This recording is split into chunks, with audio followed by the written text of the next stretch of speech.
Hello दोस्तों, स्वागत है आप सभी का एग्जाम बी में। सो गाइस, जैसा कि आप सभी को पता है कि आरपीएफ एसआई और कांस्टेबल की भर्ती निकल चुकी है। ठीक है, आज आपने एम्प्लॉयमेंट न्यूज़ में देख लिया होगा। और बहुत टाइम से पीआईबी ये कह रहा था कि ये भर्ती फेक है, तो ये फेक नहीं है। ठीक है, ये रियल निकली। जो पीआईबी का फैक्ट चेक है, जो ये बताता है कि कोई चीज़ फर्जी है या नहीं है, वो उनका खुद का मुझे वो लग रहा है कि थोड़ा वहाँ पे डाउट हो रहा है अब। ओके, आईबी वाले में भी उन्होंने ऐसे ही बोला था, लेकिन आईबी का नोटिफिकेशन बाद में आ गया था। तो यहाँ पे इसमें भी ऐसे कुछ सिनेरियो है। तो यहाँ पे देखेंगे हम लोग क्या कट ऑफ रही थी। तो यहाँ पे भाई सब इंस्पेक्टर और कांस्टेबल, ओके, दोनों की ही वैकेंसी है। 15 अप्रैल से आप भरना स्टार्ट कर देंगे और 14 मई तक आप इसको भर पाएंगे। सब इंस्पेक्टर, ठीक है, पे लेवल इसका 6 होता है, 2 स्टार होते हैं कंधे में। और ये कांस्टेबल पे लेवल इसका 3 होता है, बहुत अच्छा लेवल है। ठीक है, इसमें ग्रेजुएशन चाहिए, इसमें आपका 10th चाहिए। और यहाँ पे आप देखोगे सैलरी का स्ट्रक्चर। और यहाँ पर जो एज है, वैसे तो 20 से 25 होती है एसआई के लिए, लेकिन कोविड के बाद जो भी पहली भर्ती आएगी उसमें 3 साल का रिलैक्सेशन दिया गया है। तो ये हो गया यहाँ पे आपका 20 से 28, और ये 18 से 25 होता है, तो ये 18 से 28 हो गया। 452 पद है सब इंस्पेक्टर के, और कांस्टेबल के पद हैं 4208। तो 4660 टोटल पद यहाँ पे हो गए हैं। अब हम लोग देखेंगे पेपर का स्ट्रक्चर क्या रहा है, ओके, और क्या रहेगा आपके लिए।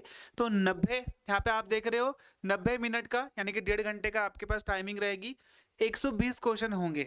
अब वो 120 क्वेश्चन कौन कौन से सब्जेक्ट से आएंगे? सबसे अच्छी बात, इंग्लिश नहीं है इसमें। ओके, इंग्लिश बिल्कुल भी नहीं है। जीए जीके करंट अफेयर भी इसी में आएगा, 50 नंबर का यही है आपका। ओके, अर्थमेटिक 35 नंबर का, रीजनिंग आपका 35 नंबर का। तो ये चीज आप लोग यहाँ पे ध्यान देना। यही सेम एसआई में भी है और यही सेम कांस्टेबल में भी है। ओके, ये चीज आप लोगों ने यहाँ पे ध्यान देने की, एसआई और कांस्टेबल दोनों में यही है।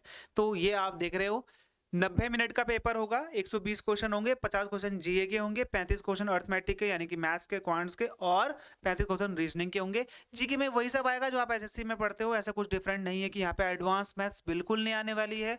ठीक है, मतलब अर्थमेटिक में एडवांस मैथ्स बिल्कुल नहीं आने वाली। जीके में वही आप जो पढ़ते हो, आर्ट एंड कल्चर पढ़ लोगे, हिस्ट्री पढ़ लोगे, ज्योग्राफी पढ़ लोगे, पॉलिटी पढ़ लोगे, इकोनॉमी पढ़ लोगे, करंट अफेयर पढ़ लोगे, और मिसलिनियस पढ़ोगे, तो आपका यहाँ पे हो जाएगा। General intelligence and reasoning, okay, GI and reasoning इसको हम बोलते हैं। तो यहाँ पे भी ज्यादा हाई लेवल का रीजनिंग आपको नहीं देखने को मिलेगा। ओके, तो ये चीज का आप लोग यहाँ पे ध्यान देना कि ज्यादा आपको हाई लेवल देखने को नहीं मिलेगा। यहाँ पर नॉर्मली हो जाएगा वो, मतलब कि आप अगर एसएससी की तैयारी कर रहे हैं तो आपका यहाँ पे सिंपली हो जाएगा, ऐसा कुछ प्रॉब्लम नहीं है। ओके, आरपीएफ एसआई 2019 तो नहीं है, 2018 होना चाहिए, क्योंकि 2019 में पेपर हुआ था। हालांकि 2018 के दिसंबर से ही पेपर होना स्टार्ट हो गया था इसका। सबसे पहले समझना ग्रुप, क्योंकि यहाँ पे जो कट ऑफ लगेगी वो ग्रुप के हिसाब से लगेगी। ग्रुप ए में कौन कौन सा था? Southern region, southern western region, okay, southern central region. Group B में central region, western region, west central region, ठीक है, साउथ ईस्ट कोस्टल रेलवे, है ना, बोल सकते हो आप इसको। ग्रुप सी में Eastern Railway, East Coast Railway, okay, और साउथ ईस्ट रेलवे, और ये आपका ई कॉर पर्टिकुलर इनका यहाँ पे होता है। ओके, तो ये आ गया आपका ग्रुप डी में northern region, north east region, north west region, north central region. Group E में northern frontier region, okay. Group F में आरपीएसएफ, यानी कि ये क्या होता है? Railway police special forces, commando होते हैं ये, ठीक है। उसमें सिर्फ मेल कैंडिडेट आएंगे, तो याद रखना फीमेल की वहां पे नहीं आती है। तो ये ग्रुप है, आप समझ गए। अब ग्रुप इसमें जोन वाइज होता है, इस ग्रुप के हिसाब से आपकी कट ऑफ लगेगी। सबसे पहले यहाँ पे देख लो फेज 1, फेज 2 और फेज 3 फेजेस में एग्जाम होते हैं, ठीक है। तो ये 19 दिसंबर 2018 से स्टार्ट हो गया था, और यहाँ पे आपका 13/1/2019 इसके बाद तक भी एग्जाम चले थे। आरपीएफ ऐसा की कट ऑफ देख लो, ठीक है। ग्रुप ए में 120 है ये, ठीक है, 120 में से 95.53 ग्रुप ए में गई है। ओबीसी की, एससी की, एसटी की और यूआर की 94 गई है, तो ज्यादा फर्क इसमें है नहीं। ग्रुप बी में 100 गई है 120 में से, आप समझ सकते हो, 97 ओबीसी की। ग्रुप सी में 94 गई है, ओके, यहाँ पर आप समझ सकते हो 120 में से 92 गई है ओबीसी की। ग्रुप डी में 99 गई है 120 में से, ओके, तो सबसे हाईएस्ट वैसे ग्रुप बी का है। और यहाँ पर आपका 97.75 ओबीसी की। अब मैं ओबीसी और यूआर की इसलिए बोल रहा हूँ क्योंकि सबसे ज्यादा हाईएस्ट आपका यूआर है, उसके बाद आपका ओबीसी आता है, ओके। ग्रुप ई में 74 गई है क्योंकि पेपर हार्ड आया था, और 77 ज्यादा चली गई, देखो यहाँ पे तो ओबीसी की। अब यहाँ पे ग्रुप एफ में 87 गई है, और कितनी गई है? 76 गई है, यहाँ पर भी कम गई है क्योंकि पेपर थोड़ा हार्ड था। अब यहाँ पे फीमेल्स में नहीं है क्योंकि आरपीएसएफ आपको पता है ग्रुप एफ में आरपीएसएफ था, रेलवे पुलिस स्पेशल फोर्सेस, तो यहाँ पे फीमेल की वैकेंसी थी ही नहीं, तो यहाँ पे फीमेल का है नहीं। फीमेल का भी आप देख सकते हो यहाँ पर भाई यूआर में 79 गई है, ग्रुप ए में 87 गई है, ठीक है, ग्रुप बी में 79 गई है, ग्रुप सी में 87 गई है, ग्रुप ई में, और ग्रुप डी में, ग्रुप ई में गई है 42, मतलब ये बहुत ज़्यादा ये कम हो गया। ओके 120 में से ये चीज़ का आप लोग ध्यान रखना। ओके और नेगेटिव मार्किंग आई थिंक 1/3 या 1/3 होती है।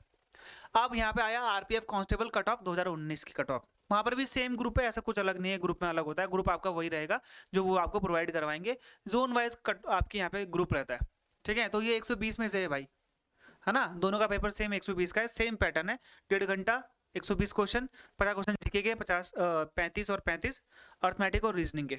ओके तो यूआर की 57, ठीक है, फीमेल की है, और मेल में 83.82, ये फीमेल की है, ये मेल की है। इसके बाद फिजिकल होगा, ध्यान रखना, फिर आपकी फाइनल मेरिट आएगी। ओके ये आपका पेपर का है, पेपर 1 सीबीटी 61 गई है ग्रुप बी में फीमेल जर्नल, और 89 गई है मेल जर्नल ग्रुप बी में, 53 गई है ग्रुप सी में फीमेल जनरल, और 87.32 गई है मेल ग्रुप सी में जर्नल की। ग्रुप डी में गई है 74.75 फीमेल की। ओके और यहाँ पर उसी ग्रुप में यानी कि ग्रुप डी में जो यहाँ पे यूआर की गई 117, मतलब 120 में से 117 मतलब क्या है ये, क्योंकि नॉर्मलाइजेशन बहुत ज़्यादा आगे बढ़ गया था तो सबके मार्क्स बढ़े हैं यहाँ पर, है ना। और यहाँ पे आप देखोगे भाई 120 कैसे आ गया, एक बच्चे ने बहुत अच्छा पेपर किया, मान लो बहुत अच्छा पेपर किया, उसके 116-17 आ रहे होंगे, है ना, तो उसके 4 नंबर और बढ़ा दिए, नॉर्मलाइज में तो मार्क्स बढ़ेंगे, तो यहाँ पे उसके 120 हो गए, ठीक है। ग्रुप ई में यहाँ पर आप देखोगे फीमेल में यूआर में कितना है 42 है, और यहाँ पर कितना है 50 है, और यहाँ पे ग्रुप एफ जो स्पेशल फोर्सेज होता है उसमें तो फीमेल होती नहीं, उसमें सिर्फ मेल होते हैं, तो वो आपका 93 गया है, ज़्यादा इसमें हाई चली गई। ओके ये समझ में आ गया आपको कट ऑफ। और आरपीएफ एसआई के मैंने 23 शिफ्ट के आंसर कीज जो पूरे पेपर्स होते हैं वो मैंने डाल दिए हैं, ठीक है। 20 शिफ्ट के इंग्लिश के डाले हैं, और 23 शिफ्ट के हिंदी के डाले हैं, पूरे के पूरे पीडीएफ बनाकर सारे के सारे पेपर्स पिछले बार के, है ना। 20 शिफ्ट भी देख लोगे आपको पता चल जाएगा, आपको कुछ और देखने की जरूरत नहीं पड़ेगी, आप यहाँ पे ध्यान लगा लोगे कि भाई मुझे क्या क्या करना है। ओके ये हो गया यहाँ पे आपका, ये टेलीग्राम चैनल है, लिंक इसका नीचे भी है, जाके ज्वाइन कर सकते हो। मैं आज या कल में आरपीएफ कांस्टेबल का भी डाल दूंगा, सारे के सारे पेपर्स, ठीक है, 20-30 जितनी भी शिफ्ट हुई होंगी सारे के सारे मैं यहाँ पे आज डाल दूंगा। तो ये चीज़ आप लोग यहाँ पे ध्यान देना कि ये आपने यहाँ पे करना है। ओके ये आप डाउनलोड कर लो, आपको दिख जाएगा, और सारे के सारे पीवाईपी आप इजीली डाउनलोड भी कर पाओगे, ठीक है, अच्छे से। तो ये आप कर सकते हो, उसमें कोई दिक्कत है नहीं। और भी चीज़ें आपके लिए है इंपॉर्टेंट कि भाई आप तैयारी कैसे करोगे, वो सारा का सारा चीज़ मैं आपको बता दूंगा कि भाई इसमें क्या फिजिकल होता है, क्या इसमें सारी चीज़ें होती है, प्रोसीजर मैं आपको सारा का सारा बता दूंगा, ठीक है। तो अगली जो वीडियो आएगी मेरी उसमें आपकी स्टडी से रिलेटेड आएगी, आपको क्या क्या करना है, कैसे आप सेलेक्ट होंगे, ठीक है। ठीक है फिर मिलते हैं हमारे अगले वीडियो में, तब तक के लिए गुड बाय एंड जय हिंद।